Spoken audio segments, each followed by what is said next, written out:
Hello, Matt. How you doing, buddy? Welcome to Wednesday night. Tonight we're gonna pre-shade and paint my Wildcat.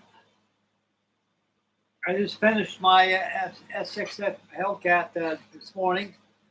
I just got done making a video of it, the final reveal, and it's back over there next to my V24. And tonight we're going to probably get this pretty much done tonight. I'm gonna assemble the engine, which only has about 1, 2, 3, 4 parts to it. Then that's all done. We're going to go ahead and do some pre-shading on this thing. Then we're going to go ahead and do some painting.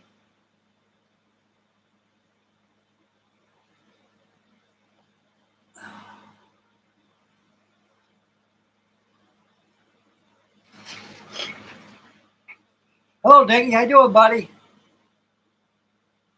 Thanks a lot, Dingy. I appreciate it, friend. I really appreciate that.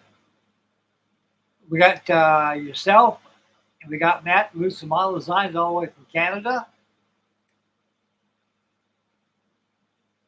And first saw the opening of the video. Matt tuned in and said hello, hello, one and all, and hello back to you, big buddy. And he said, "Yep, saw the video. Looks great. Thank you very much, Matt."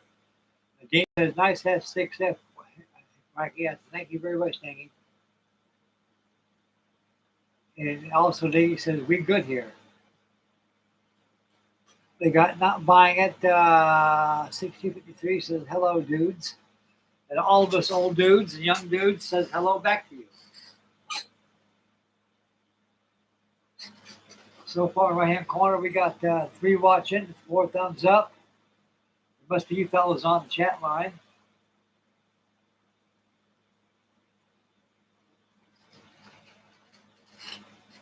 We'll get started with this Wildcat in a couple of minutes. Sit here, we talk face to face.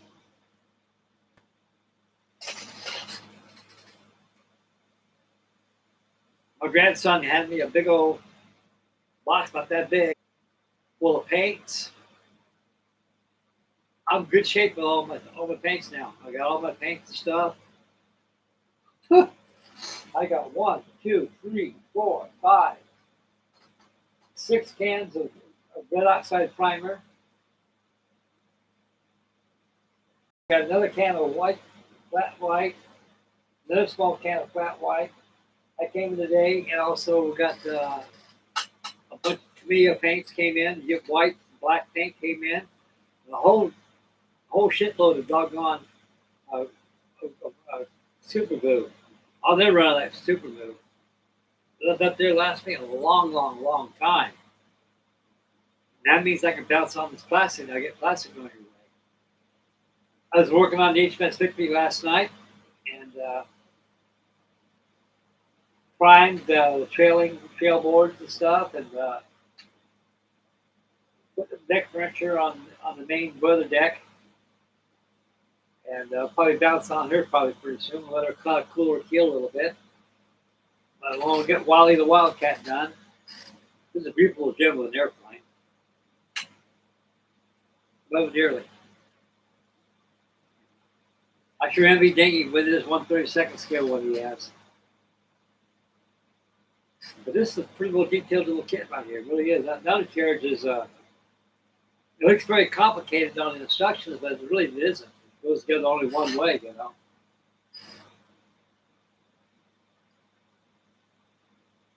No fit issues on this kit. The only primer, the only filler that I use is the joining of the rear section of the middle wing right there. It's right here, that's it. It's smooth, you can't feel. What I really like about this kit, you got your observation windows right here, underneath the cockpit floor. They go from the outside instead of the inside, so that makes life real easy. On this 900 horsepower White Cyclone motor, there's only 1, 2, 3, 4, 5, 6 parts. We've already got the cylinders all painted and everything. I've done that a long time ago, so all the dry brushed up with some aluminum and put a little copper into it, make it look a little better.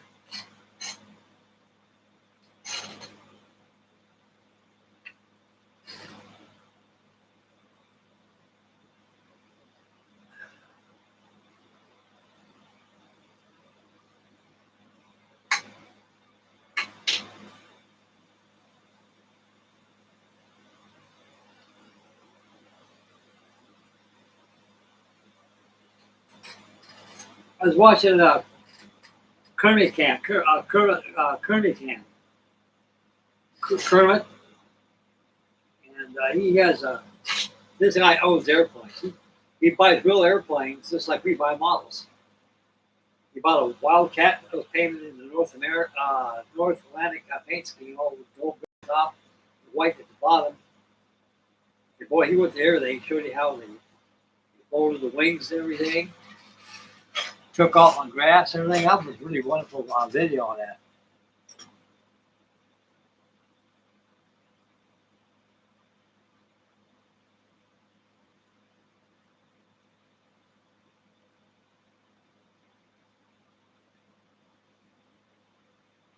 And Matt says, I'm working on my 148 scale Memphis Bill. Pretty much reconstructing the inner nose to match the real thing. So much work. Yes, there is. You do stuff like that, there's a lot of plastic surgery involved. But it's well worth it in the end. We got ham radio operator in 1967 was the USS Liberty incident. Yeah, that's Israelis. They shelled. Their excuse was, oh, we didn't know if that was American or not. Hell, it's a Liberty ship, it's a victory ship. It's the only nationality in the world that makes victory ships and Liberty ships is America.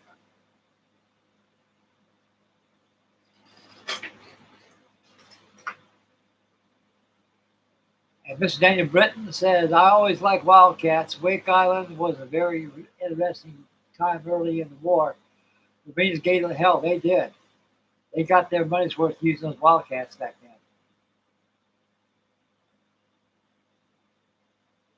And Matt Lucid Metal Design says 4B-17 so far are amazing. Yes, they are. The hand operator says, my dad was with the Wildcats in World War II.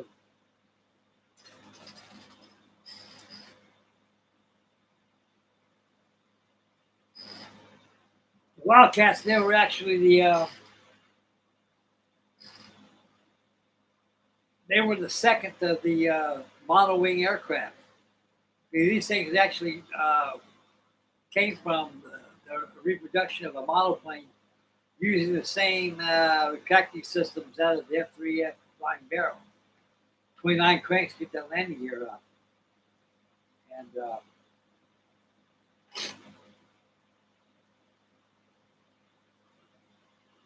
real nice plane. I picked this thing up. Mine's that monogram one I had.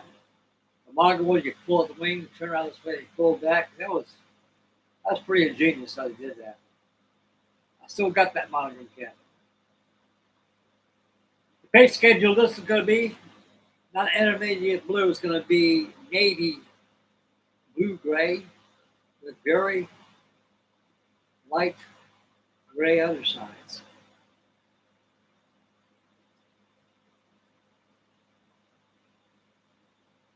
Canopy is excellent, this thing. A lot of detail in the canopy. Talks about it.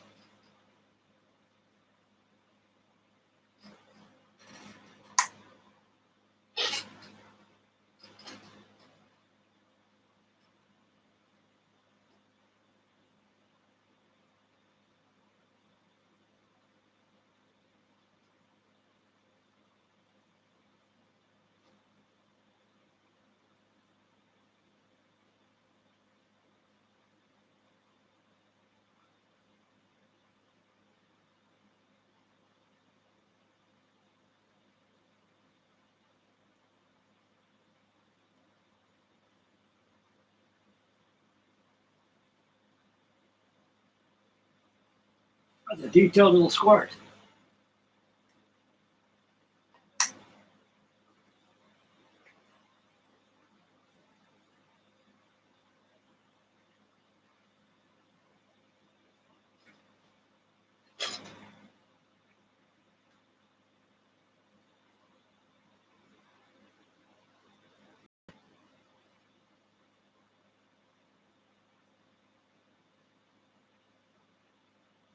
Matt says I did an old school Wildcat with yellow wings with meatball centers for the stars and bars. Ham operator says the FM2 played a crucial role as a rugged carrier-based fighter. culminating the historical Battle of Samar on October 25th, 1944. Daniel Britton says Sabu Sakari was ammo trying to shoot down a Wildcat, but he gave up, flew along with the Americans and saluted him and turned for a revolve. Now, Wildcats, they were, this is the earlier Wildcat. Now, they're pretty nimble. They're pretty fast. They pretty maneuverable, but the problem was they had 900 horsepower right side front motor with no fuel injection supercharger. And the carburetor would choke out. They got behind the zero started going up, and the Wildcat would go with it. Until the Wildcat would try to get up to the zero, the Wildcat would fall and stall out because the carburetor system had. But the plane was actually trying to recover from the stall. The zero came down, got behind it, and you're dead. That was the tactic they used. They tried that with a Hellcat. They found out what's going on here. Then they came to realization this isn't a Wildcat. This is another airplane that they got. What kind is it? And they found out it was a Hellcat. The Wildcats, they're souped up. They had them too. So they had a bit larger tail lift, a bit of lateral control, and also they had a 1,200 horsepower right-side cold motor, so it kind of gave it a little more pump. But you can fly inside circles and everything, just like the Hellcat can. The Wildcat was the mainstay of the carrier fleet in the United States Navy. They were very early. They came out in 1936. Right after about 1938, they were inducted in the United States Navy as a monowing type fighter plane, and it never became obsolete because, like I say, at the beginning of the war, we hardly had nothing. When it comes to the United States Navy, all we had was SBD Dauntlesses. We had SB2U Vindicators. And we had the F4F Wildcat and the F2A Buffaloes. Well, the Buffaloes, they sing Midway because they used them, the Marines used them in the Battle of Midway. But the Navy couldn't, they used Buffaloes so much, but they had a lot of problems. So they actually gave them to the Marines to see what they could do. And the Marines, after that, they went to, that Buffaloes went to Wildcats, and all the Buffaloes went to India and went to England. It was Cleveland fighters.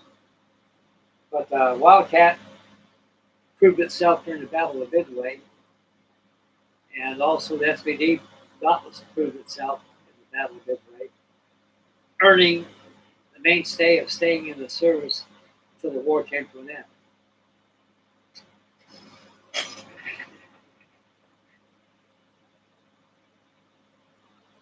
Raymond says, hello. Hello back to you, Raymond.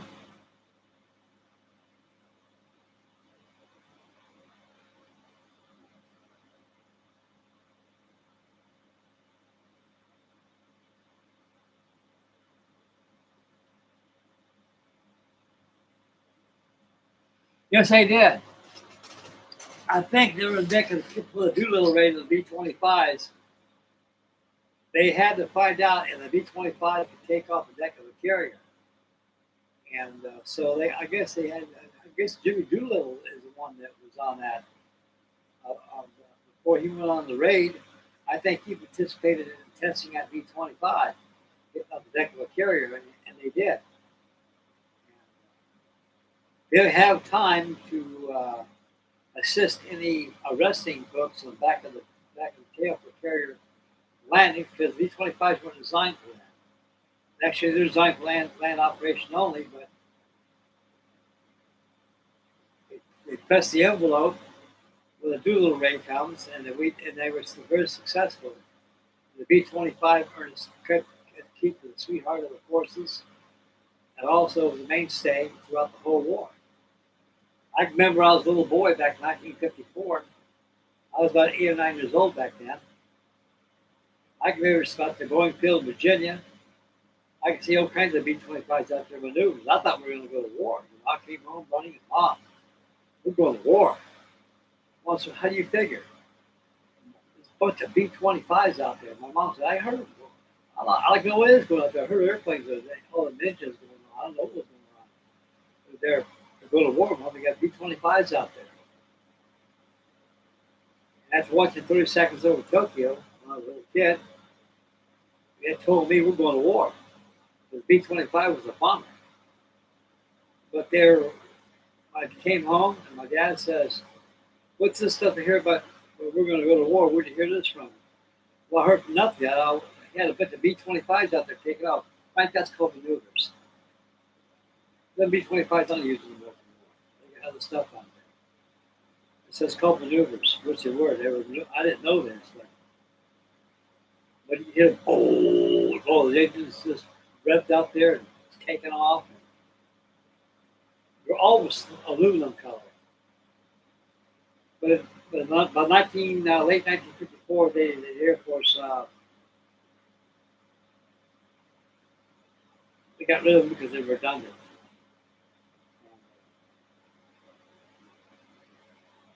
Like all these early Revell kits we used to get back in the 1950s. A lot of people don't understand that, all the modelers, and they understand those models were made. All those models that they made, the aircraft was still in use.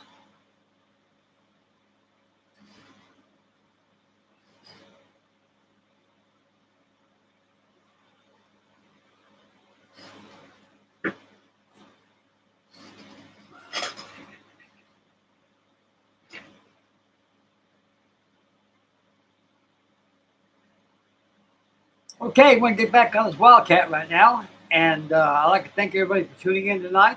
Nice chat. And we've got 5 watching, 5 thumbs up. We got 5 fellows on the chat board. So you guys enjoy camaraderie each other. Watch old Frankie Day or build along with me or just watch. And I'll be on about 2 or 3 hours. We'll be working on the Wildcat. Okay. Without further ado, let's get going here.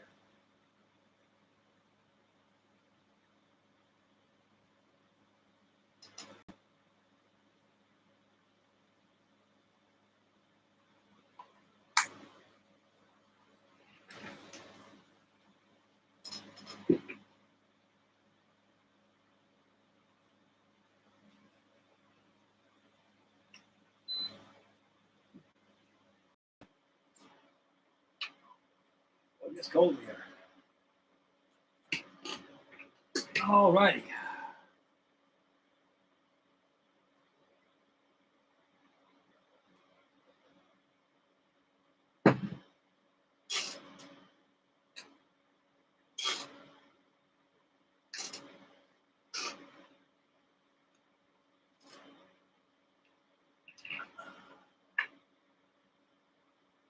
Move these push rods to the ring here.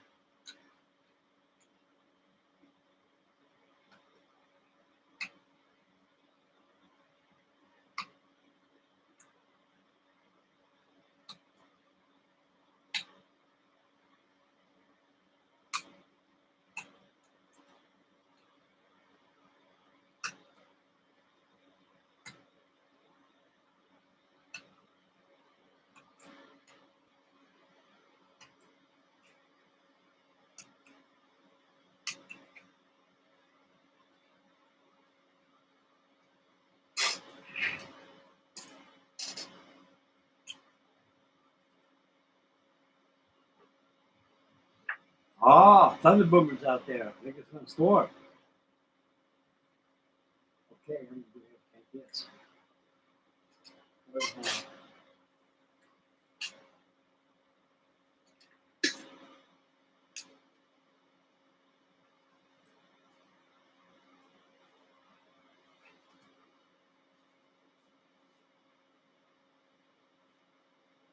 Put that paint that I have.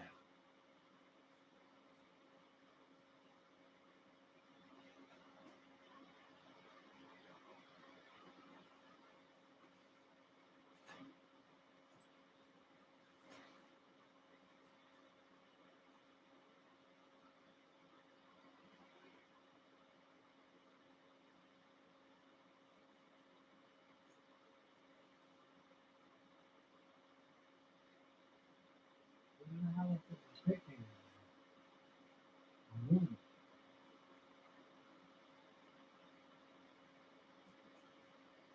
I know it didn't run out of this stuff. I know that. Look at all this lovely white and black paint. Oh man, lovely, lovely, lovely, lovely.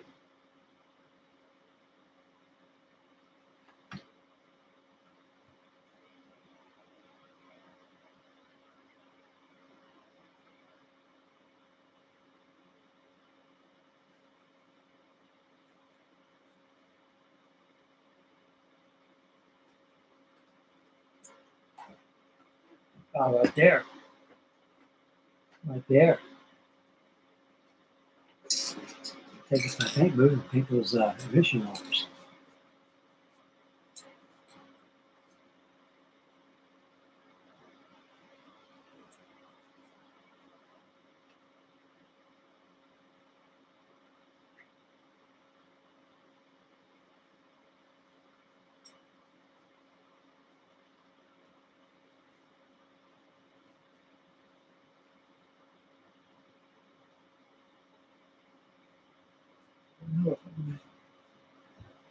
I'm losing.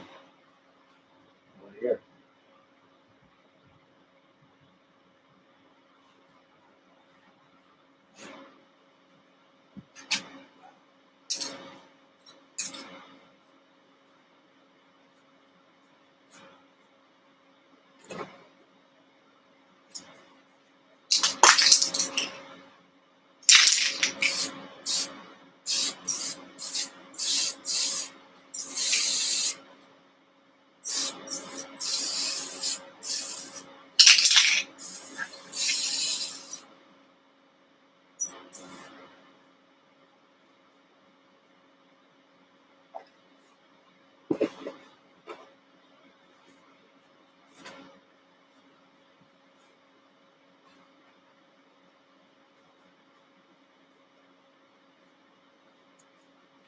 Okay.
可以日本叫我标花样盒，一上日前就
Let it dry.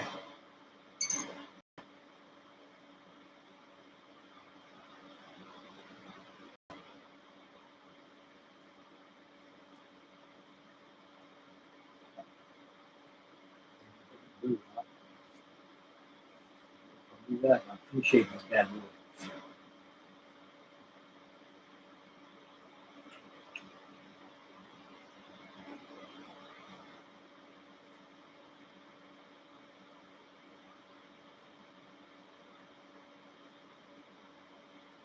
Tissue inside these cocktails. I don't want to get no pain in it.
Okay.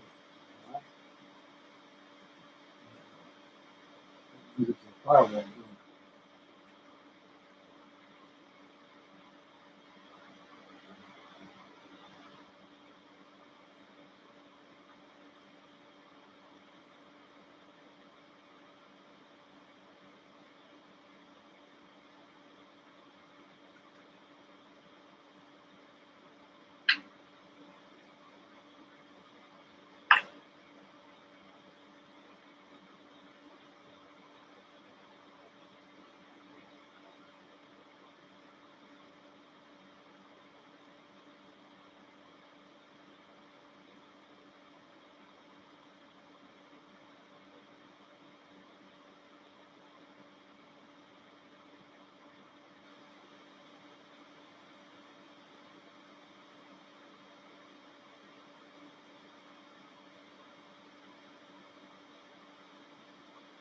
Okay.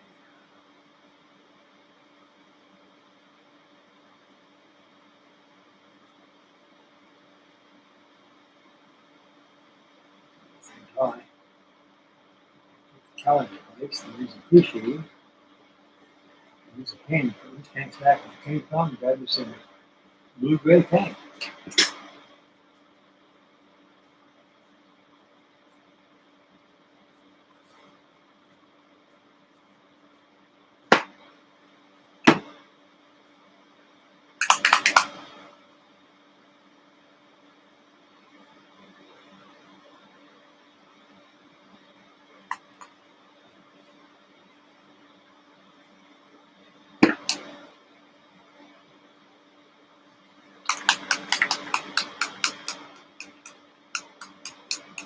Oh.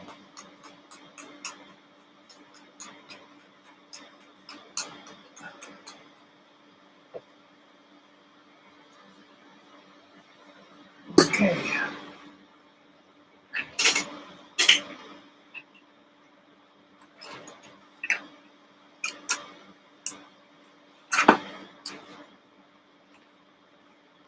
Well, I got a lot of paint here.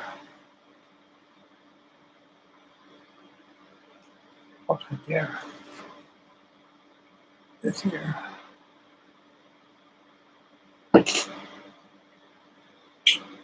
And a touch of black of the spray here. Mix it on right here. Got the paints together. Black over the preshade.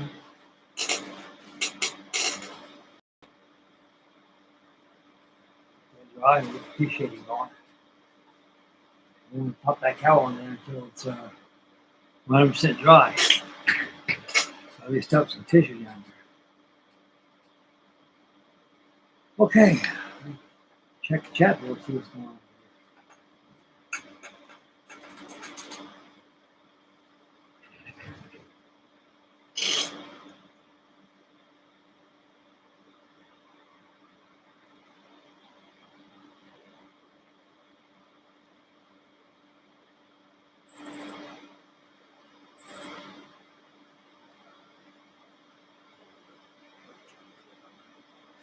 TV Avenger. and Matt said a Bearcat.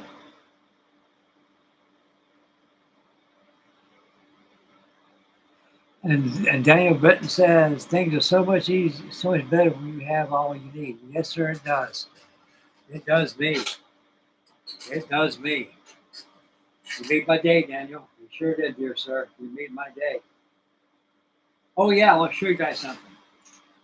I don't know if I mentioned it.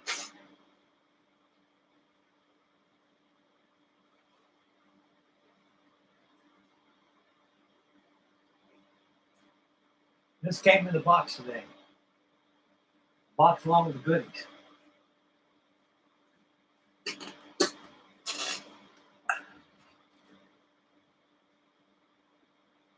These are air Apaches. This is for the gun nose. Now my B25J I have is the conventional B25 with the greenhouse nose. And I don't have the regular nose for this unless I get a hold of the company and see if they can send me one. And if not, if I have to make one myself using making the mold, make one myself, I can vacuum for them. Well, I can't vacuum for machine in the storage. I probably can make it out of hard balsa wood and cover it with epoxy.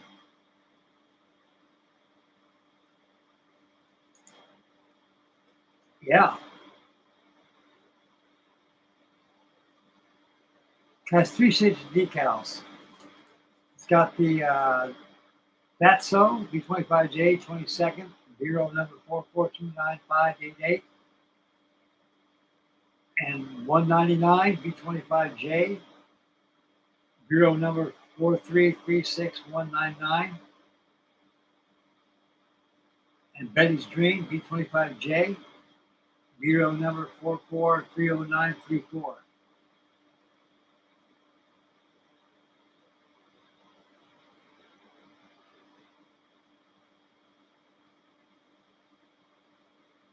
Now I got the monogram one plate scale B25. I think it's a green nose one. Yep, and the green nose is all with the plastic and the greenhouse nose. I think it's gonna bat out of hell or something like that. Got that bat right here. It was right over the green nose.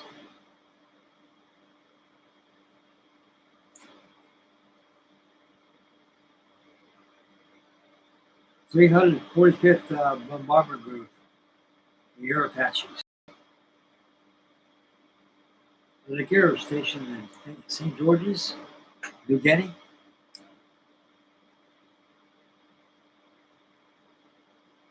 Olive drab with neutral gray in the bottom. Yeah. Thank you, Daniel.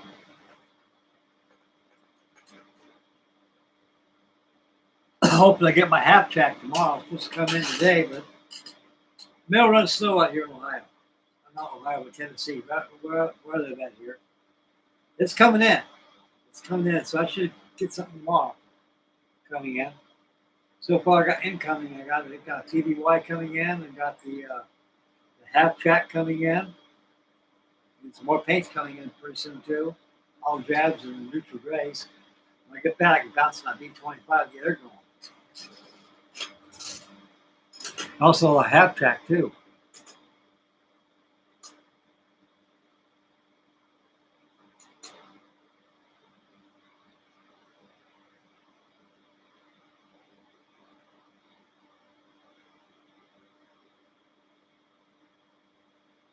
Oh, Daniel Benson gun barrels are here.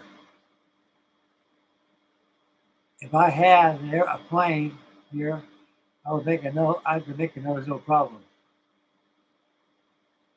And Raymond said it's amazing what crews developed for B-25 from nose, armament, and skip bombing. Oh yeah, these are all done by field on the field. These guys are trained on the field to do that. I mean, these guys were crew chiefs that worked on B-25s. They all had ideas.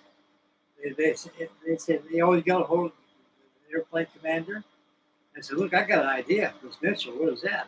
Why don't we just put a 20 metal cannon in this thing? You think it'll fit? I know it'll fit." And they show you how they fit and everything. Then what they do is, when it's successfully done, you notified North American Aircraft Company out of Inglewood, California, and tell them, "Look, we got a new version of B-25 you guys can make this modified from the C and D model. We can go ahead and make an H model." And they pair the nose out, put 20 mil cannon, and they put side packing guns in there too. But these guys, they innovated all the time. And actually, North America, all these aircraft companies that made these airplanes, they welcome suggestions like this. I mean, they don't know. All they do is they built an airplane that was designed for blueprints, and they know it can go to war, it can do what it's supposed to do within a war. But they also know too, in the back of their minds, that there's modifications can be made to make it even better. And the air crews on the B-25s, they turn around and put 50 caliber machine guns in the nose, 20 millimeter cannon on there, and then you will have a B-25 come at you with 14 guns coming at you. I don't want to be in the way of that thing. They'll turn you into Swiss cheese. Nothing like it be food bar. But now a lot of these aircraft companies, they welcome stuff like this, and they went ahead and built it, and designed it, and it was checked out by the air crews who actually invented it.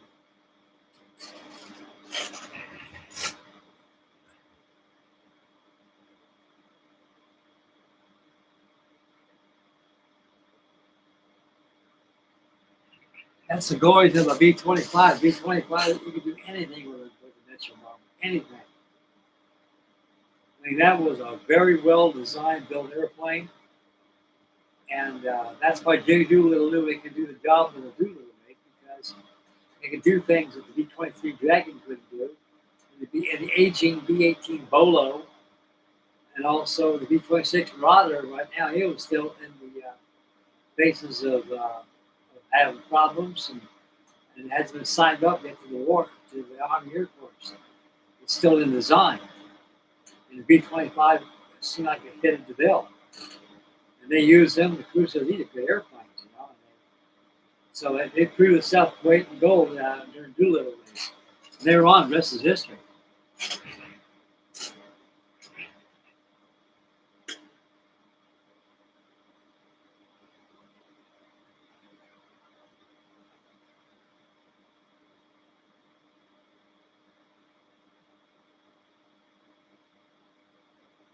Yeah, I got a B-18 Bolo too. It's I think Model Craft makes it or something. Monaco, I don't know what makes it. I bought that thing probably about 15 years ago. It shows it flying over Diamond Head. The picture of it in the box. Oh, this is a C-47 on steroids. There's a cool movie had B-18 bolos on. It's called The Bombardier with Randolph Scott, Pat O'Brien, and a few other early movie stars on it. Never watched it. It's called The Bombardiers. And Eddie Albert was on that movie too. That's right. We all had B-18 bolo bombers.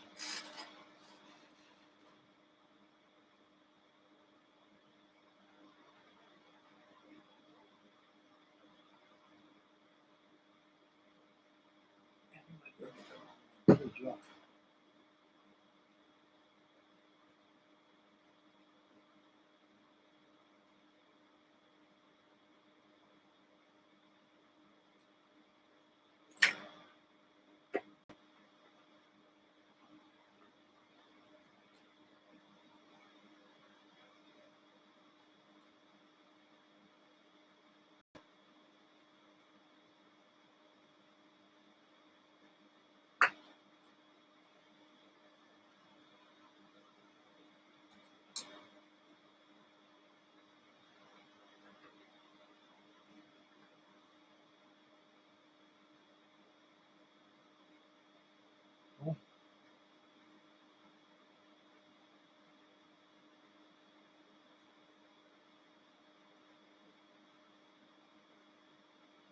Enjoys the substitution. Okay, it's appreciated.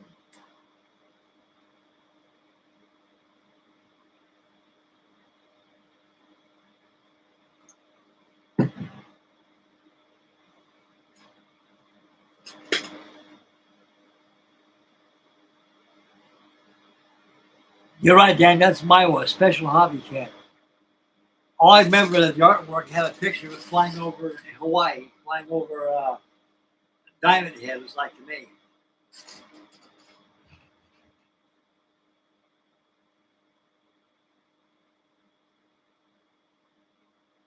Alex 16 just tuned in and says hello to everybody. Hi back to you, buddy. Welcome to Wednesday night stream. With all of us on the chat board and also the painting of the F4F Wildcat. Thank you for tuning in, buddy. He says I have accurate miniatures. Dora 148 scale. Yeah, that's a good kit.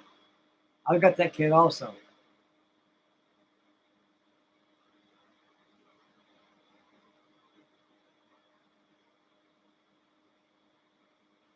And they also B25 1/32 scale.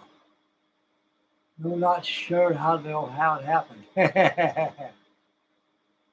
And he said hello.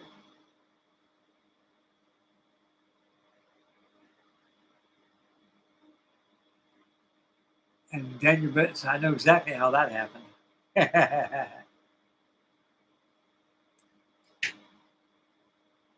Okay, guys. Go ahead and appreciate this bad boy.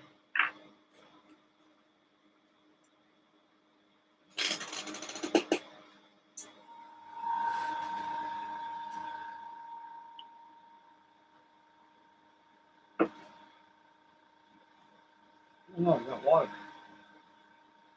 What am I doing? Get about confused as a sterile rabbit. Oh yeah, got this pen today too. This be really good. I always use these pens. Very good. Thank you, Daniel.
Okay, here we go.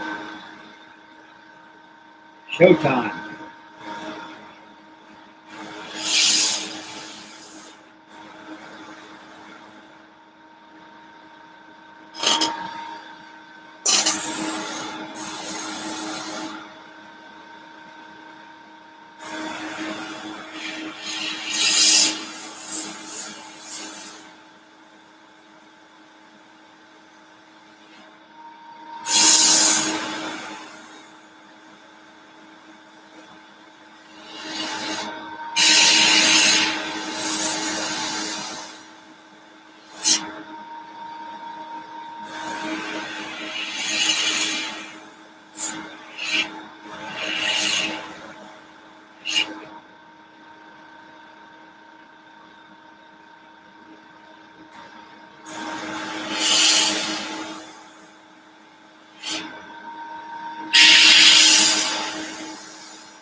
Next is a blue light gray.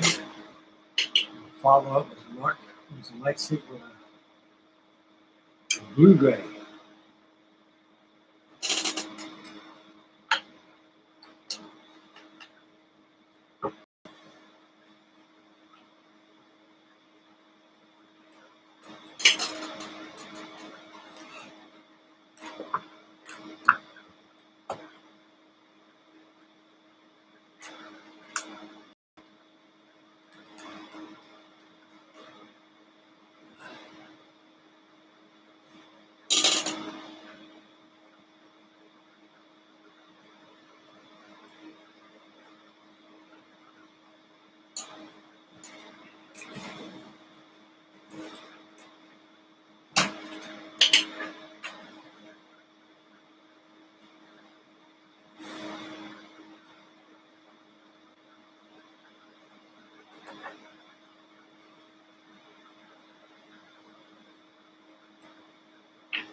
It's raining outside.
Big here.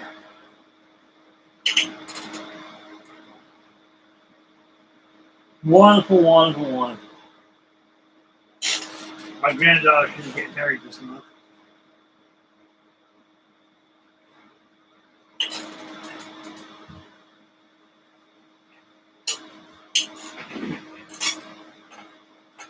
Okay. Well, I just love this thing right here. I should have known all along what this thing was. Daniel told me what it was, and I said, "You're right, Daniel. I should have known better. This thing here is a lot better than pouring something in. All you do is you squeeze the bulb and squeeze out. You know, can't go wrong. Can't go wrong." Thank you, Daniel. Okay, let's see here.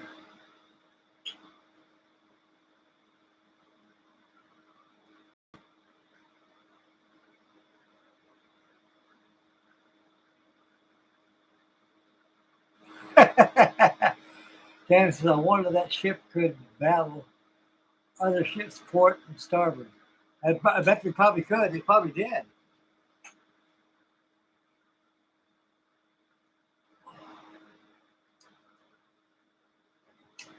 They probably did during Nelson during the Battle of the Nile and the Battle of Trafalgar, the War of 1812, the Fifth victory. Oh yeah, they were close quarters. Those guys, they're going at it. They're right in the middle of things. Boy, they're constantly loading those guns all the time. One, like the little gun deck is blast out salvo. One load up, the other one would be loaded with firing, and the bottom of the gun deck is already loaded up already. And they probably got altitude tell them when to shoot, fire, and everything. They got all kinds of ammo they use. They got these bar shot, grape shot, and regular 32-pound balls. I'm going to tell you, wood can really screw you up. The subjectivity of getting killed on a battle war like the victory is when that cannonball hits the side of that bulkhead, and splintered shrapnel go all over the place. That stuff hits you in the face, hits you in the eyes, and affects you, take your legs off and stuff. And the surgeon, that's what they call these the doctors aboard these man of wars, they call them sawbones. Because they already got saws cutting guys' legs off. And when a guy got his leg cut off, he can't go aloft no more. What good is he? But he's still the King's Navy. So make a cook out of the guy. And he likes it. Well, hell, I don't want to cook the rest of my life. I got a gimp leg. And probably stay drunk all the time. But it was rough sea duty aboard the man of war ships. Most of the crews in these things were oppressed in the service from the press gang. A lot of these guys were scoundrels, rapists, murderers, thieves, criminally insane.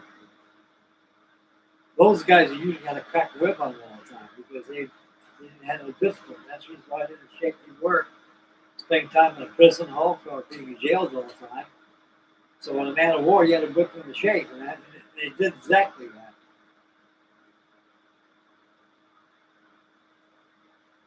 Well, let's not rain coming out there.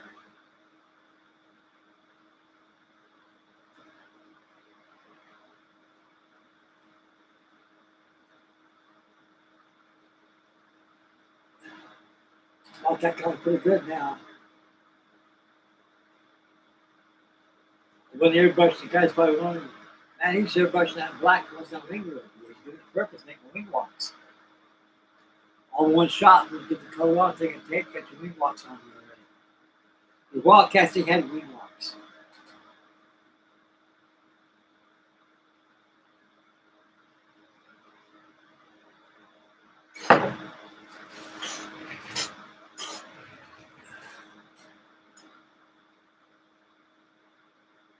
Celebrating vintage bottle kits. Hey, how you doing there, Eric? Welcome to tonight's show, buddy. You're most definitely welcome here, buddy. I'll tell you, I sure enjoy you watching your videos all the time. You're like me. You collect all these old vintage kits, and they warm my heart, buddy.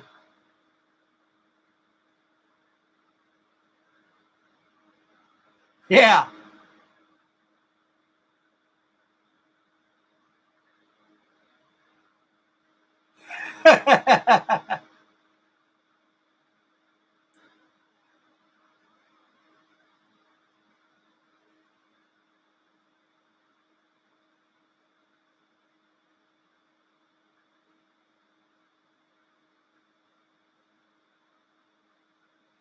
Dave Britton says, I have a factory sealed Revell A20 because you have a review there. That's good. You inspire people, Eric. You really do. We all inspire each other. That keeps the modeling community fresh all the time. Keeps it going.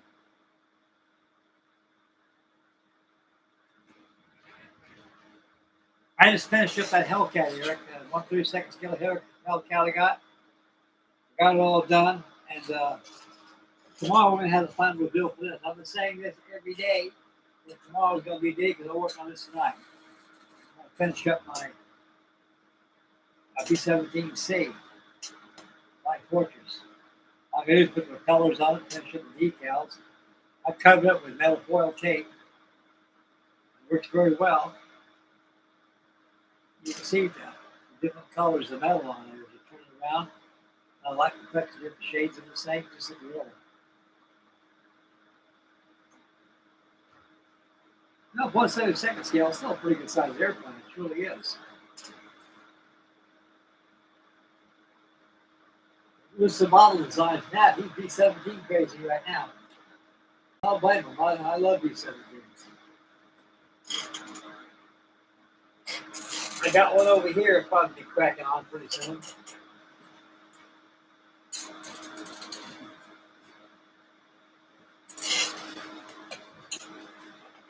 Here's the Airfix 1/72 scale new toolkit. I went through it. This is a pretty good kit. It's pretty decent.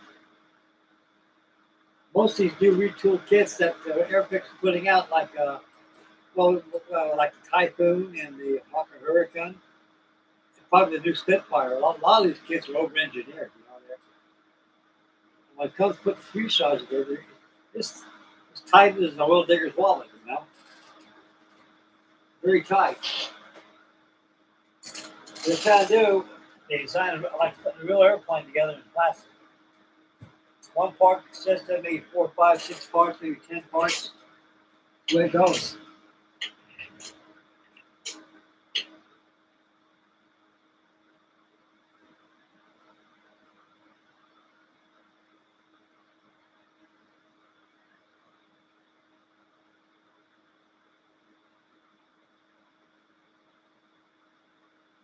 SB2C Helldiver, the monitor one.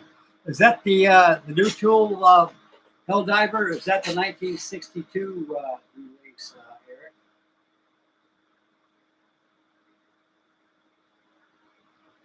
The new tool one by Grumman, I built one of those. I got one of those I made a video of. It's in my storage. It's a good kit, but it truly is.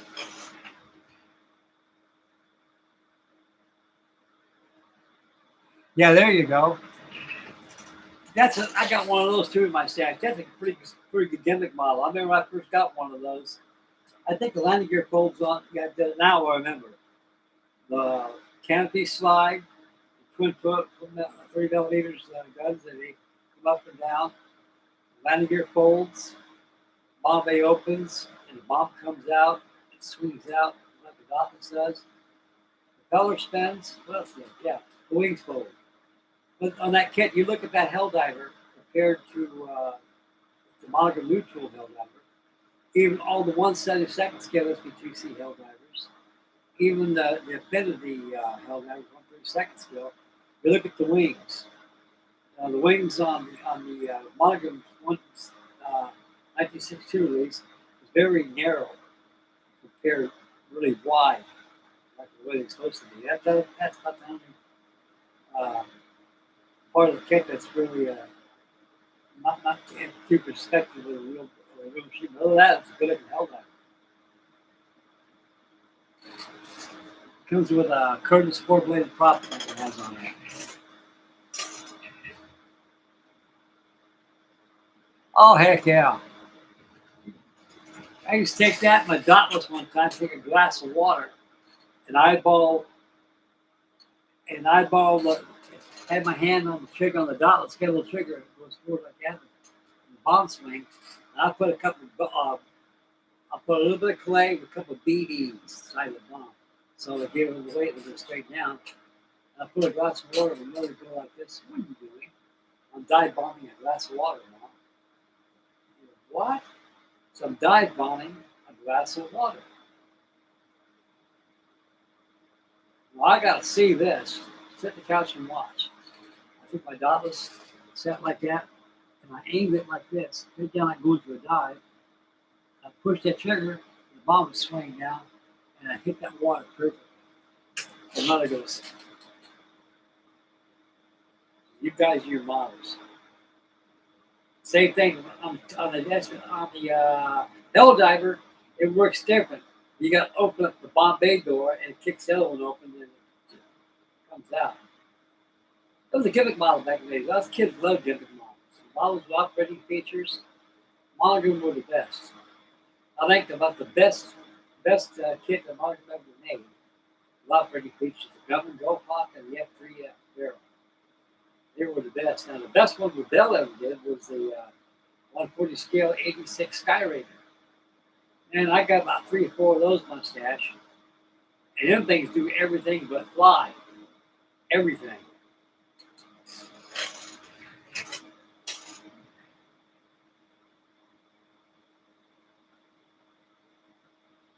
Oh yeah. Open the dive brakes. Dive brakes engineered. You just take the center one, you lower the center one, and the other ones come down with it too. They got a gear on top of the outboard dive brake that activates the top dive brake. You lower it down, it comes up. That's pretty shrewd how they did that. I've got a big old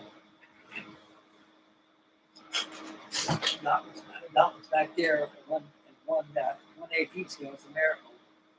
I did a live stream of me cleaning it up the other day. I think it's clean as a whistle now. I just finished up this day, Eric.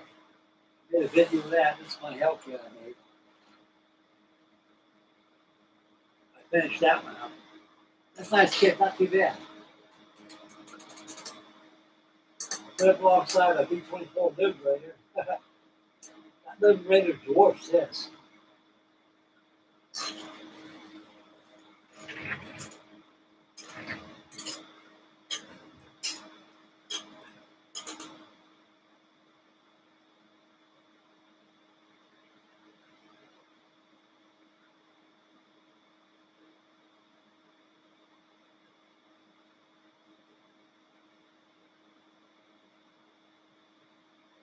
Oh yeah.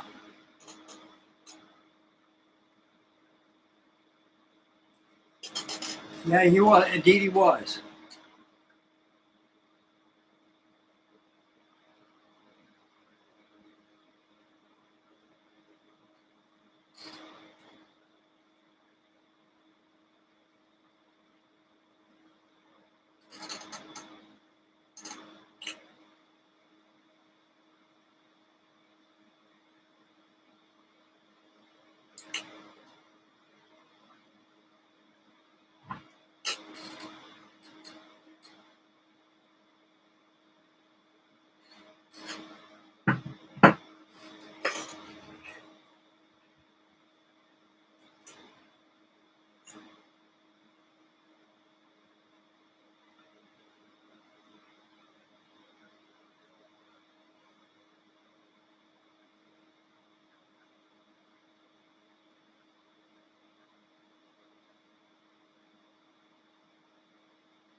Oh yeah. Yeah, I'd like to get that hell diver built too, but all my hell divers are in storage.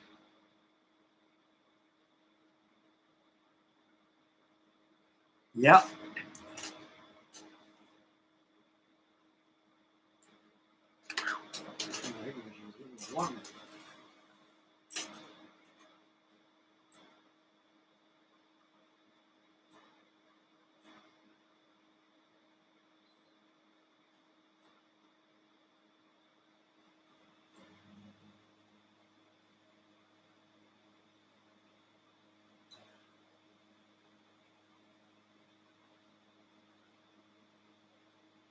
Here, Eric. Here's my Aurora PBY. Yeah, I finished that up.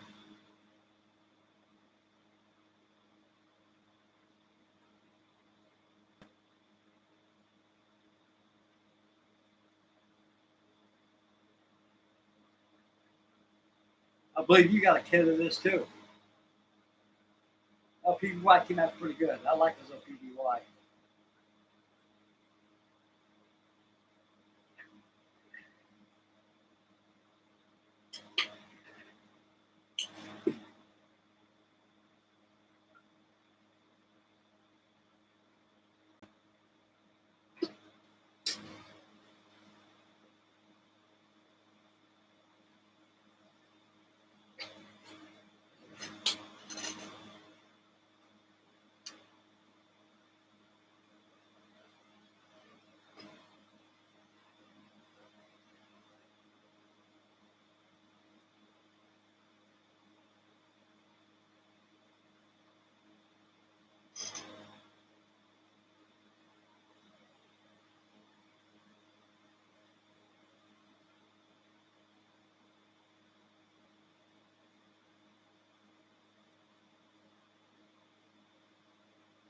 Oh yeah.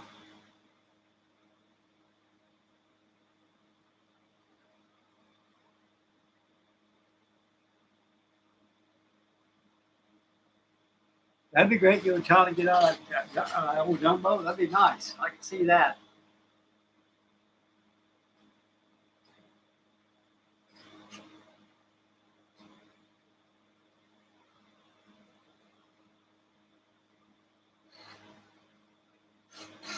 Well, let's get this Hellcat Wildcat going on. I'm gonna mix you up some gray, and we're gonna get this thing painted up.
Remember 1960 what? Two?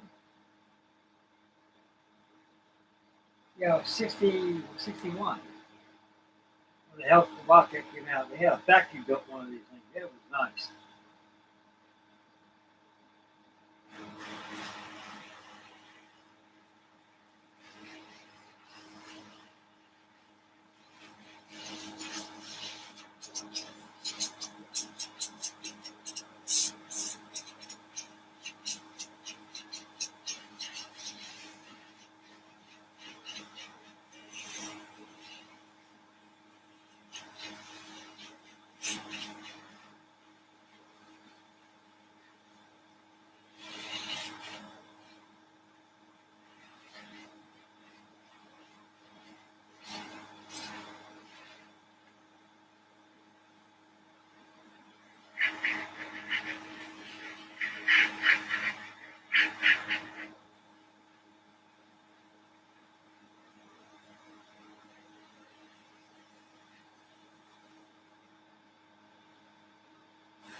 pretty good.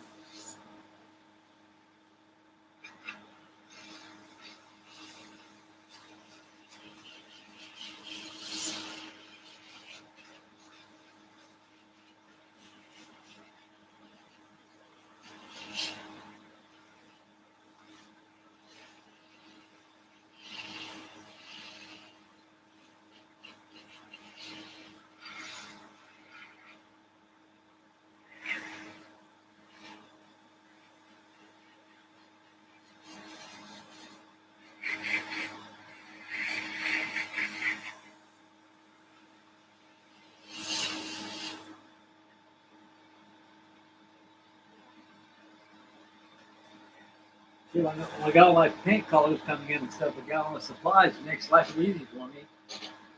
I like to be able to get these models going like an assembly line.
You.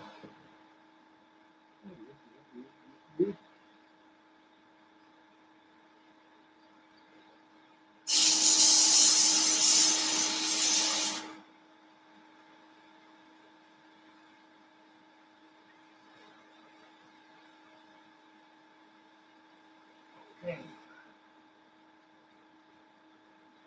Let's move on. Okay.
Wet in the trash can here. All that paint will wet in the trash can.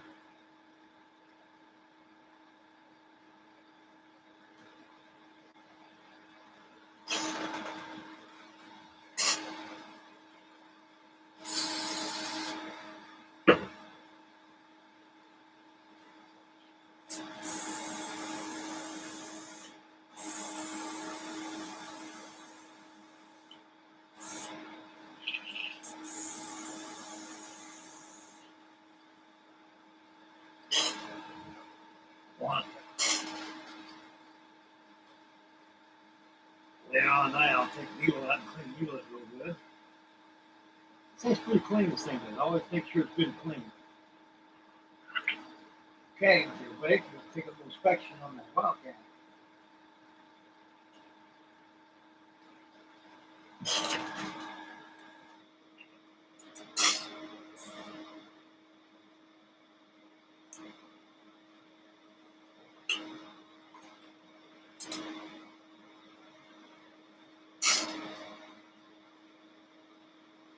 Man, this white paint and black saved me the day.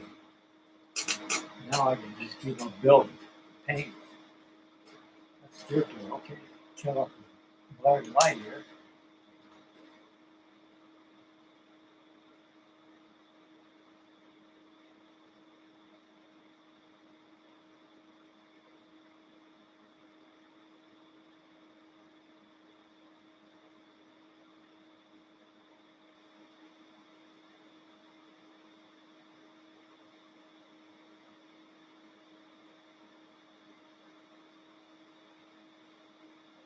Here's some magic right here.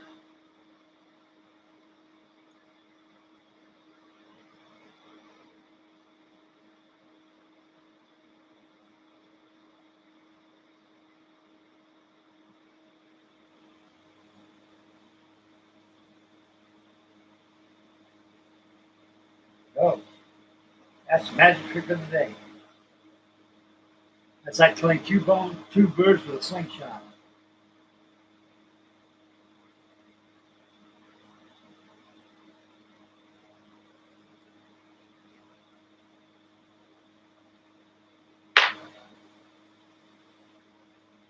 Wash your hands.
Scott's Models. How you doing, Frank? How you doing there, Scott?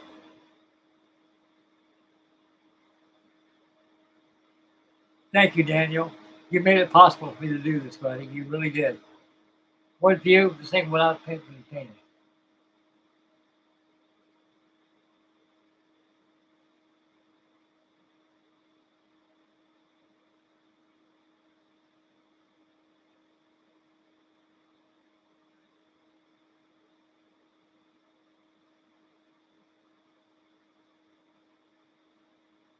Yeah, it's wild, all right.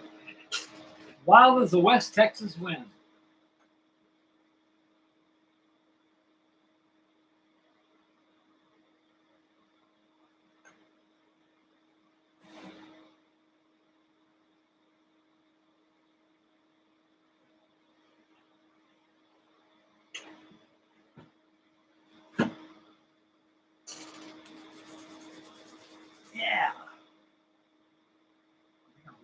Johnson part.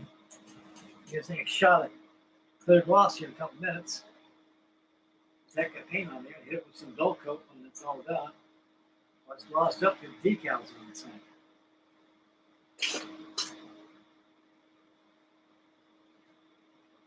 First, I got to touch up that line here with that chromate yellow I got. Where did I put that in?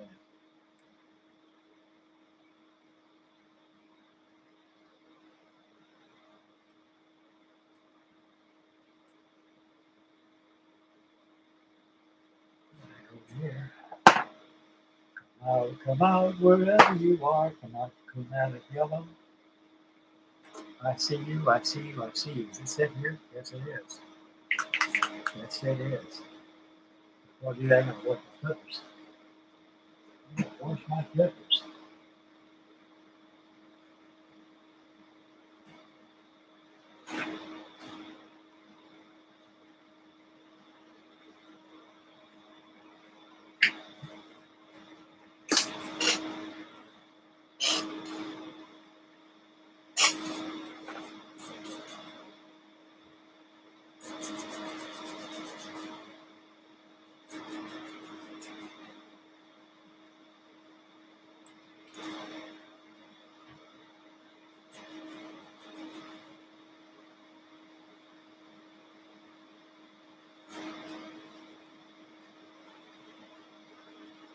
Keep your hands clean.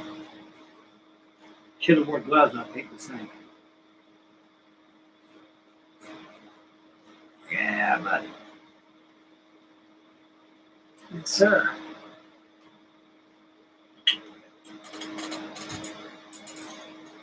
No jelly beans for me. Yeah. I'm having a good night, fellas. You guys make my night good every day.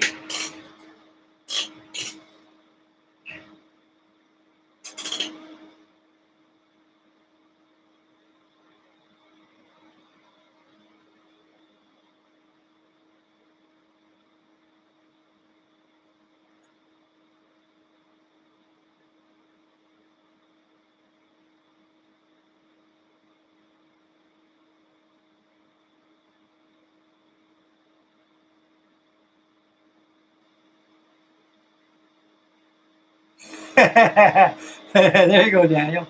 They call me Mr. Inspiration.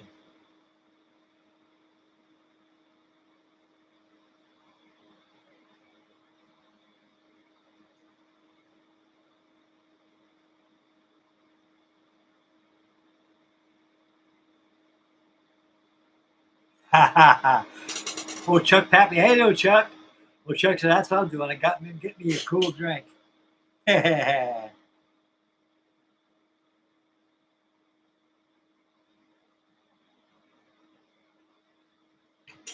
Yeah, the tip of the number 11 blade makes an excellent pen vise. You can be careful if you overdo it because you can break that tip off that thing.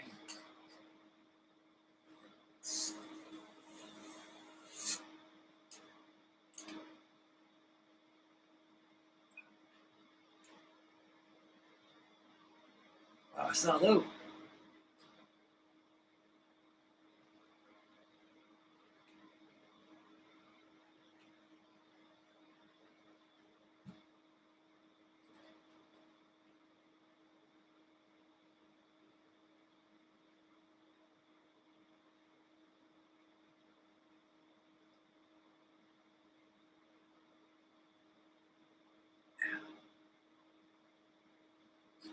Oh, Wildcat. I like what the old Kermit cam with this Wildcat. Boy, shows him taking off. He has a helmet cam on his helmet. He's flying out Wildcat. You can see him cranking that landing gear and get the joystick in his legs up it, that throttle. Doing the old ditzy doodle.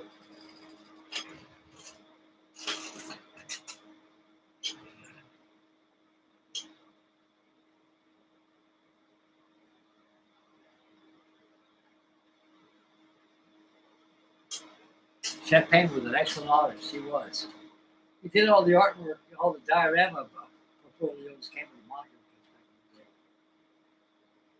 best one he ever did was that B-17 when it came out in 1975. But, wow, that guy did a good job.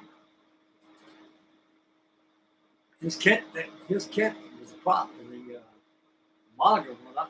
That thing still exists. I think I saw it one time on YouTube. His collection still exists.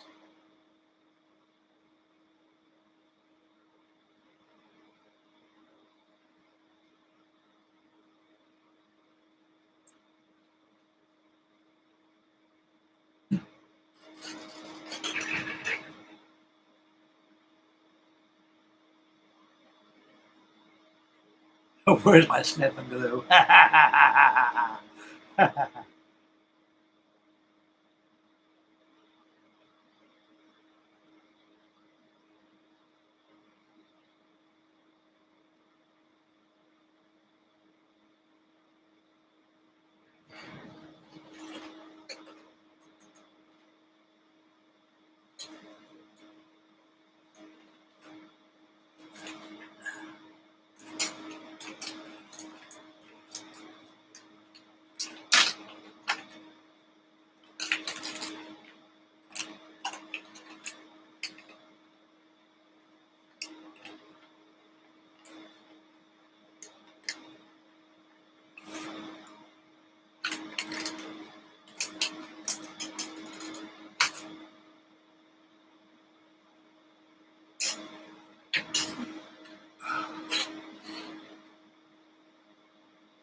Wildcat was like a mean devil. That thing was really floating an airplane. Well, Leroy Grumman did a good job designing that thing.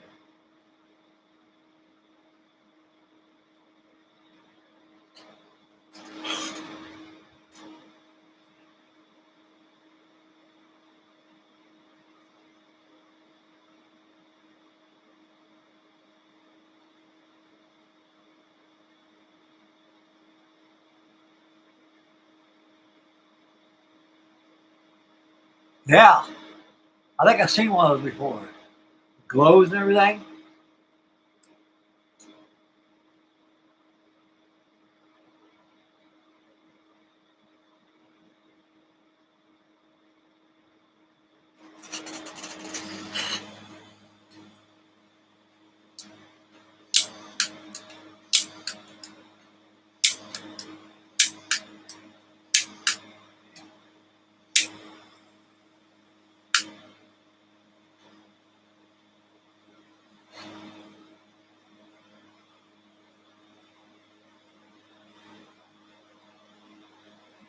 I have a good day today.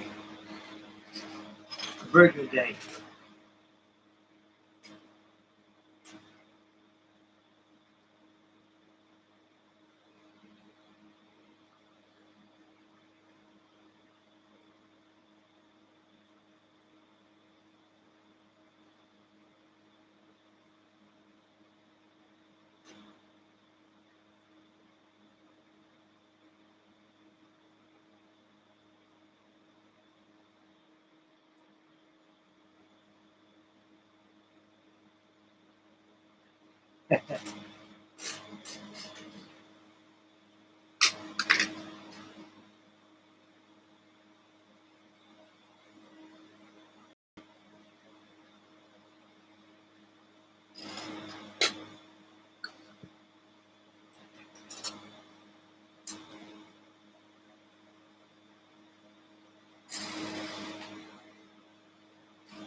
I'm going to take this in the paint booth and give it a shot of clear lacquer on it.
Some.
Here's my 1977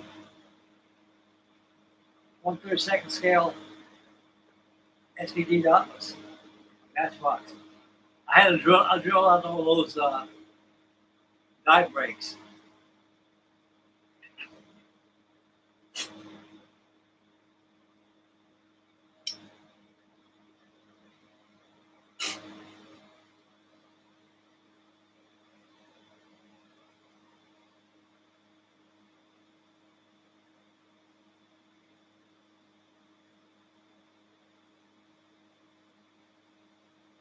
I built that about, what, about 40 years ago?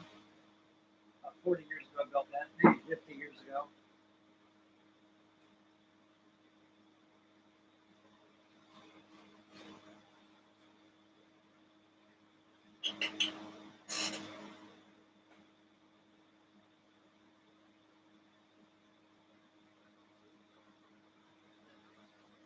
It's got two crew figures there. We got a pilot and a co-pilot. The pilot's pretty decent though.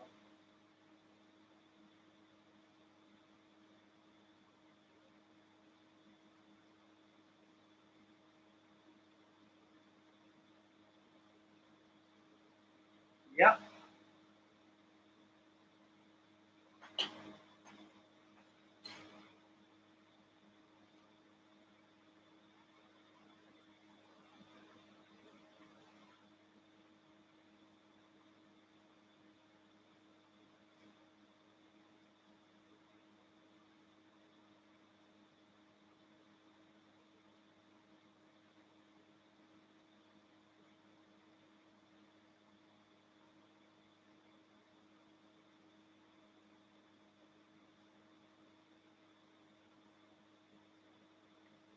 It's a good kit. Matchbox made this one. Yeah, for sure. Yep. Gave a big old long box.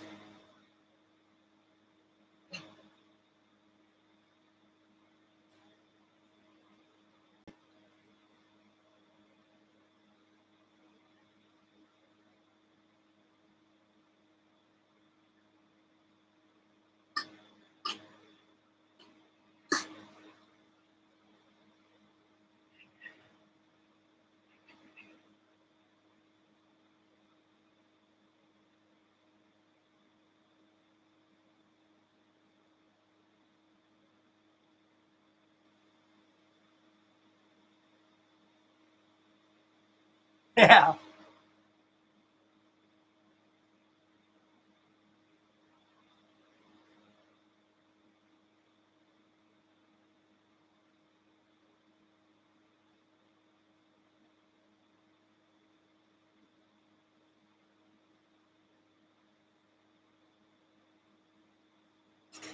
Yeah, give me a Coggy or a Curyu or something like that. I'll do some dive bombing of that bad boy.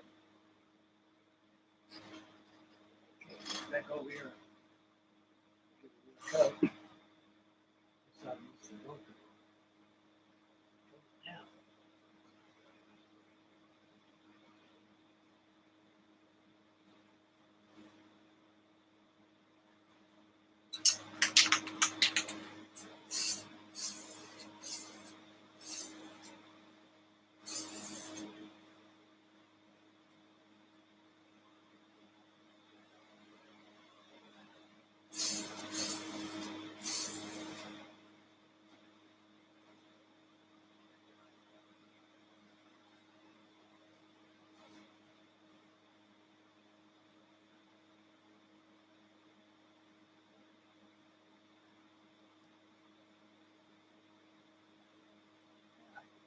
Good.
Phone's ringing.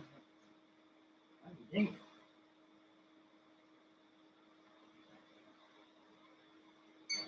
Oh.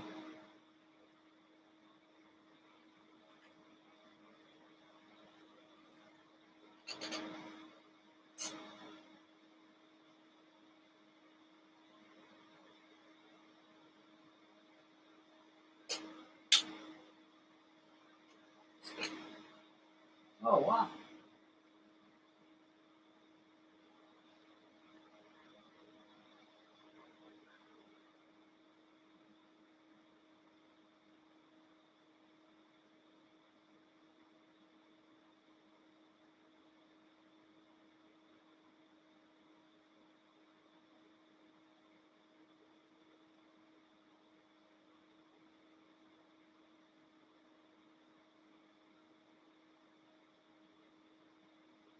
Oh, that's the monogram. Yeah, that's a monogram. They sent some pictures of his monogram SPD dotless. That's the other side of it. There's top view of it right there. I'll tell you one thing, that monogram kit still turns heads. It's a very sweet kit and a good kit.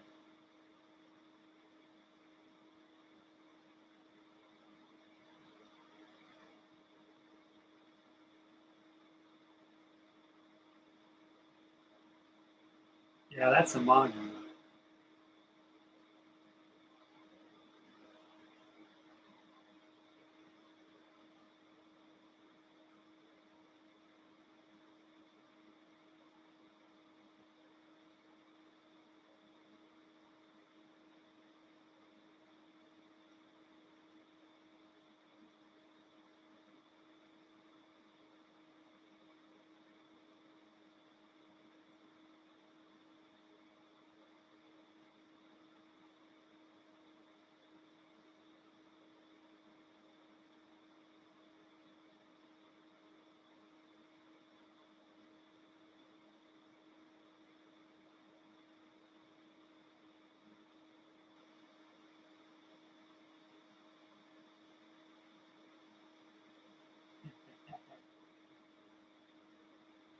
You did a good job on the dotless. That monogram's still a good kit. It is. I think I got one in my stash, two of them.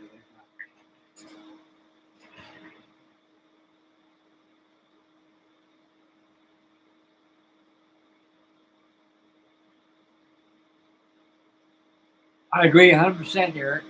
I concur 100%.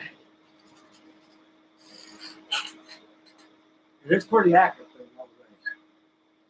What I like about the monogram kit is it's a gimmick, although it was a gimmick model, but that thing too does everything right, you know. It comes with a windscreen with an LSO, it comes with a bomb cart and two 500-pounder SAP bombs, and the landing gear pulls on, dive brakes work on it, the propeller spins, drops the bomb, which is the best feature there is. The rest of the hook comes down. Man.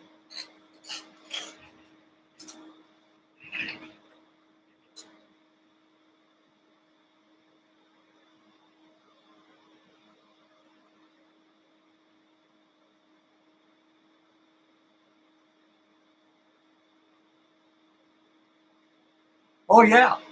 An SVD can scrap with a zero any day of the week. Although it's a dive bomber, but it can scrap with a zero.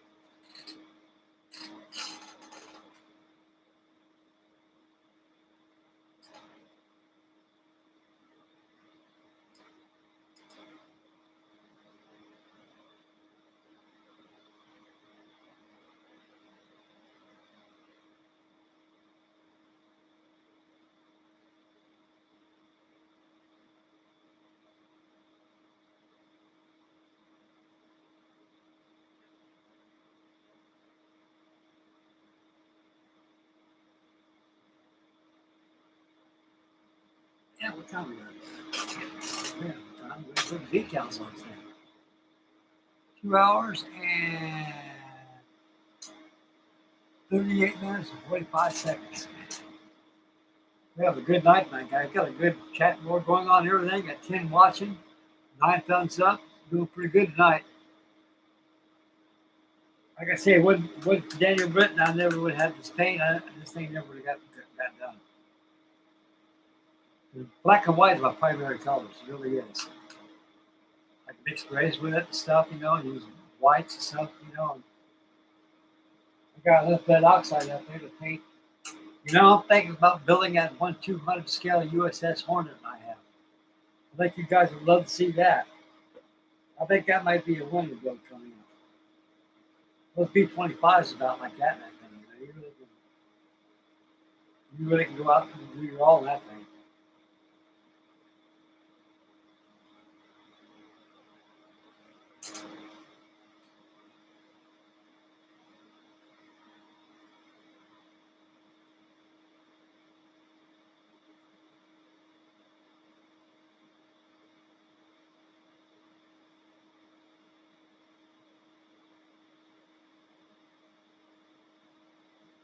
Well, that's that pretty good.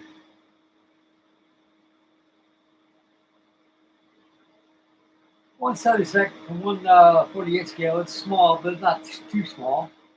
But I think that's right.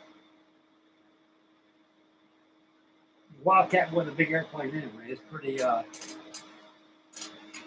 Like sure hell, it should throw a good punch on you. I'll tell you that.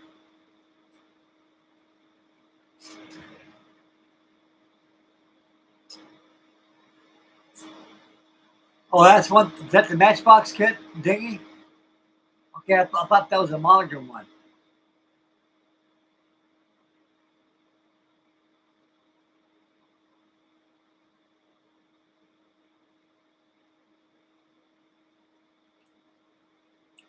That kit came out in 1977. Cost $6 back then. I remember that. I bought mine from Archer. I bought 3 of them from Archer's Hobby World.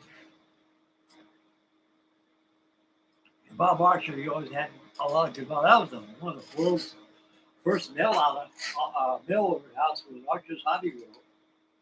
They got another one called Squadron out of Crawley, Texas. They had a pretty good deal going on there.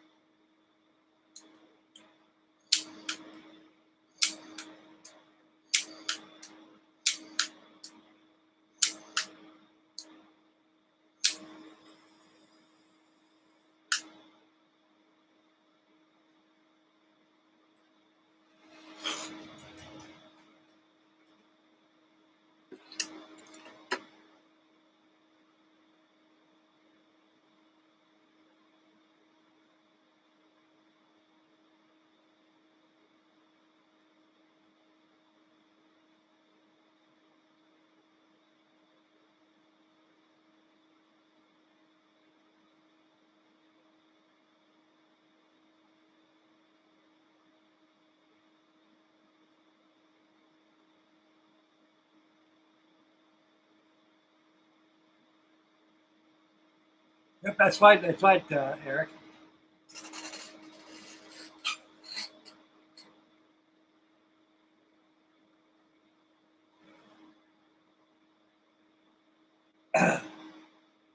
They pull the wing of these things. There's a little drawer right there underneath the wing edge.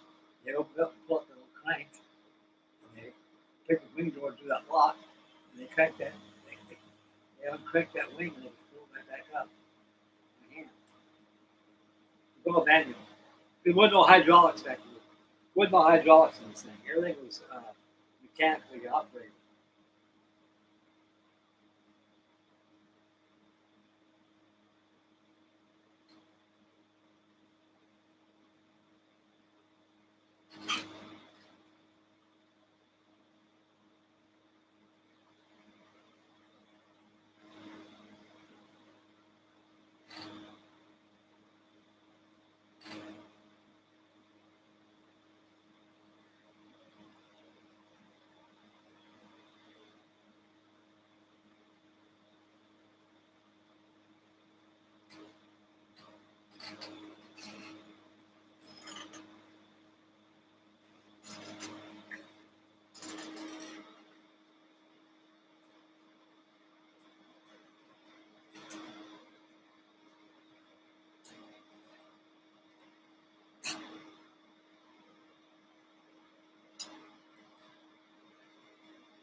Tire black.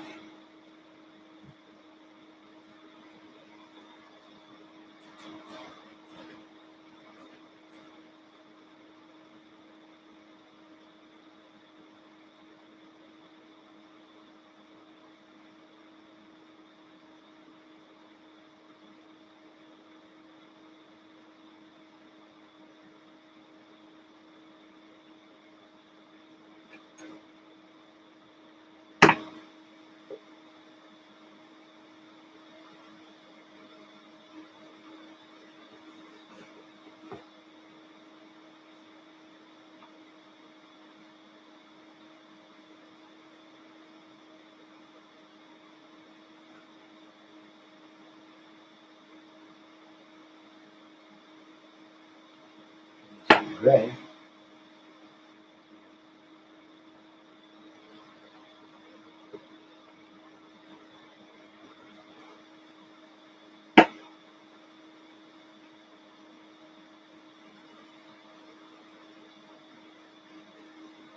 Very much.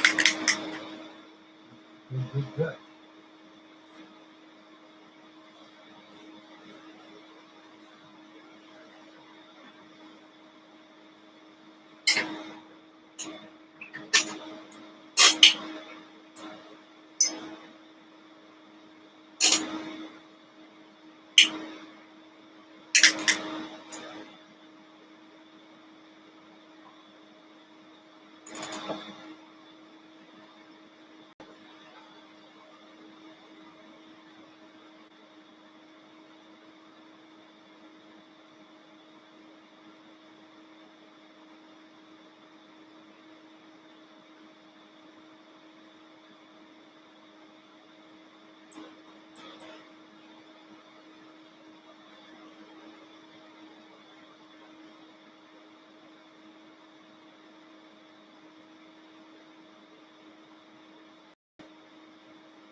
Okay, Raymond, good night to you, buddy. Thank you very much for tuning in tonight, and we'll see you tomorrow night, buddy. If we tune in. Tomorrow night, as I'm telling you, I'll bring out tomorrow night. Hopefully, I'll get that half track. You know, if I get a half track by tomorrow, we're going to have a big old long building session on that.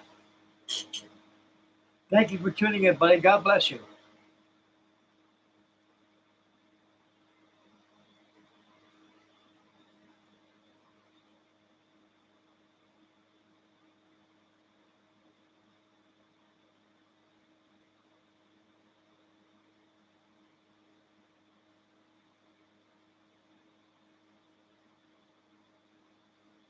Okay, dang it.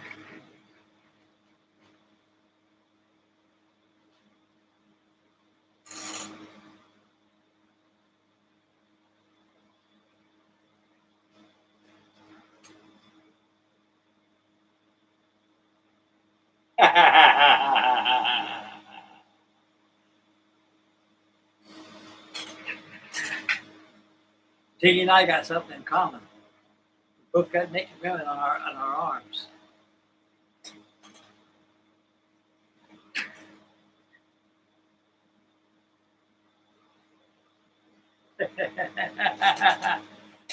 Here's looking at you, Diggy.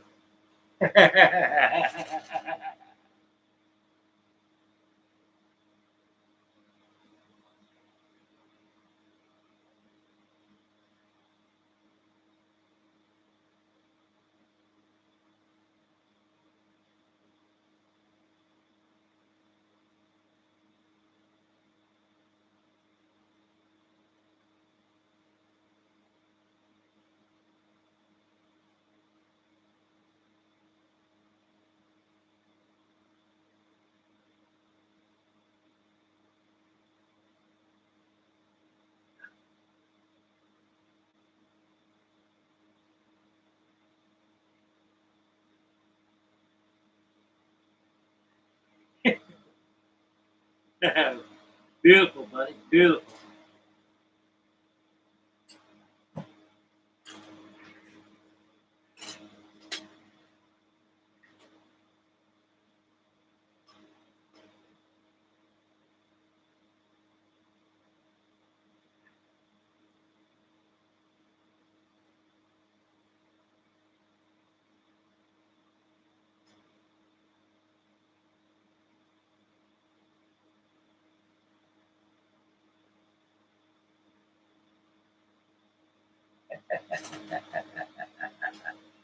Old sailor tattoo.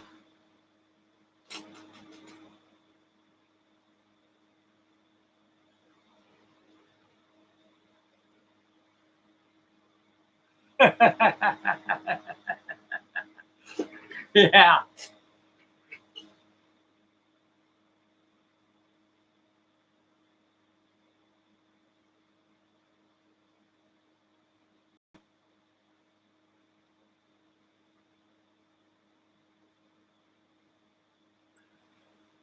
Thank you, buddy.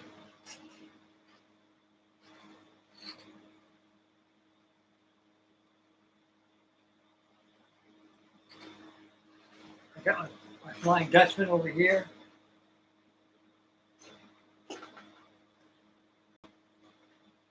Flying Dutchman. And my butt cheeks, I got screws of a ship. On my waistline behind there, so stand clear, twin screws.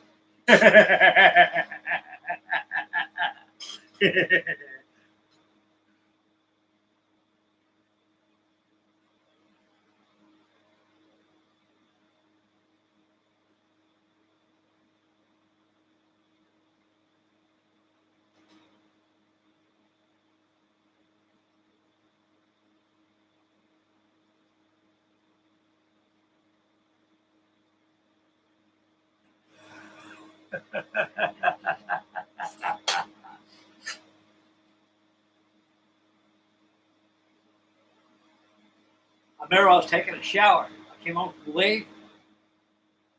My dad had to use the restroom. I said, I'm in the shower, Pop. He said, come on in. Okay, I gotta sit down and use the bathroom. Well, that's what it's here for. We're old men here, right, Dad? Yeah. So I was butt naked in the shower, I turned around and see my tattoos, my ribs, and what in the hell have you got? Oh my God, my dad says. Well, you're definitely Navy, all right. Holy hell yeah, Navy tradition, Pop. I want people to see it as my shipmates. And my wife, she sees it, she gets a kick out of it. That was good old days, guys, you know. I sure love the Navy, though. I really love staying in. I've been 30 years in there. That was up to me for a while. Got out. I was in my 40s when I retired. I went in when I was about 17.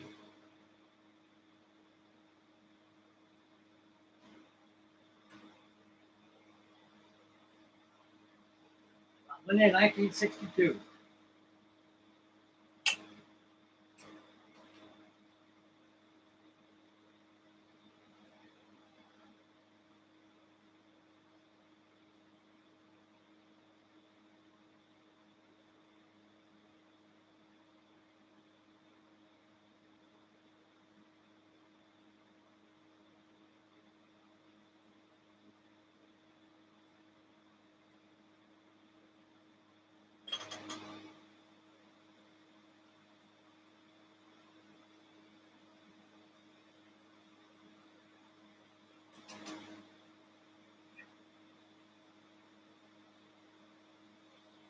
Probably have the final bill for this Wildcat tomorrow, too, along with my D-17 I got.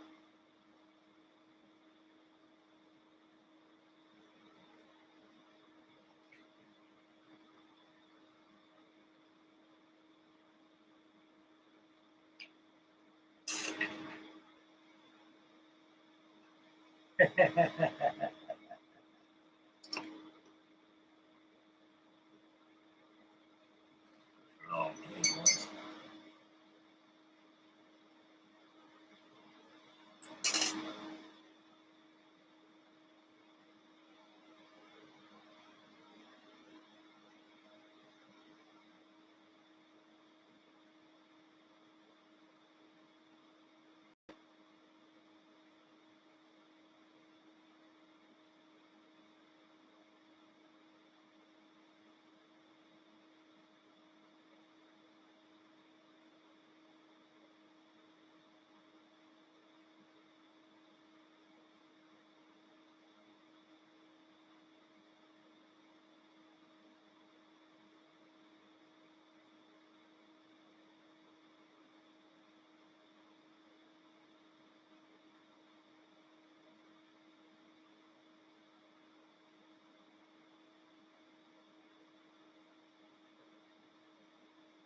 What's that? Canopy, decals.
Okay, Dingy. We'll catch you all night, buddy. That's nice looking SPD you built. Very beautiful job. And Eric, you take care. Thank you very much for tuning in tonight because I'm about ready to close the video right now. I've been here over 3 hours now. And it's time for you to get out of here too as well.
Well, everybody, I think I'm going to clock out right now. We've got a lot done. I've got the Wildcat all painted up, and we'll have a couple final reveals tomorrow. We'll have the B-17 final reveal. We had the Wildcat final reveal done. All set the Wildcat at the tire jobs. I'll pop my tire on tonight. Right? And all set to the canopy and 2 drop tanks I'm going to put on there. And I'll paint them too. And the propeller and 2 observation windows in each the belly of the fuselage and decals. Which is done. Not done up camera. Probably got about a half an hour's work left for that thing. The old. Okay, I'd like to thank everybody for tuning in tonight. I had a wonderful, wonderful night. We had a wonderful chatting board going on. And the remainder, we got 4 watching. And there was 14 thumbs up. And I'm very delighted that you guys showed up tonight. Tomorrow night is for the build tomorrow night. I don't know. We got something going on. We're gonna definitely show. I've always got something going on now. With all these paints and all my supplies got coming in, I can just keep on going now. I got all the supplies. But hopefully, if that half track comes in tomorrow, or that PDY comes in, one of those will be the next live stream build. And we'll build it all here like we did before. Can we build this Wildcat? Yes, we can. And we did, you and I. Okay, make mama happy, take care of the little ones, stay focused when you drive. Please be aware of your surroundings, say your prayers. And when you leave your home, you go out with your family, protect your family, protect yourself, carry some kind of protection.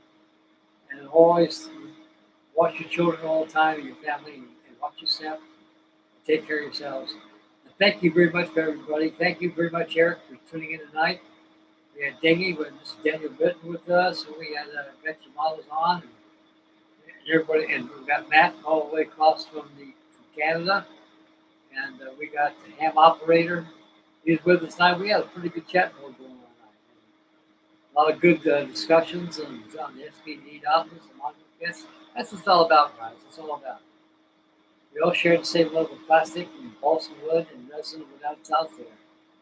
Okay, I'm done. See you guys tomorrow night, and stay posted for final build for the B-17C Flying Fortress and also the F4F Wildcat. We're going to take one for you tomorrow. My editing software is still working. I must have done something wrong. I don't know what it was, but it's working. In other words, you wouldn't have been able to see my Hellcat. Okay, I'm out of here. Like I say, big mama, happy. Take care of yourselves. Model on. Enjoy the dog days of summer. And pretty soon it'll be snowball time, and there'll be a lot of model building going on. Okay, guys. Catch you later. See you tomorrow night, and we'll see you at the final reveal. Bye, fellas. Take your step, and may God bless.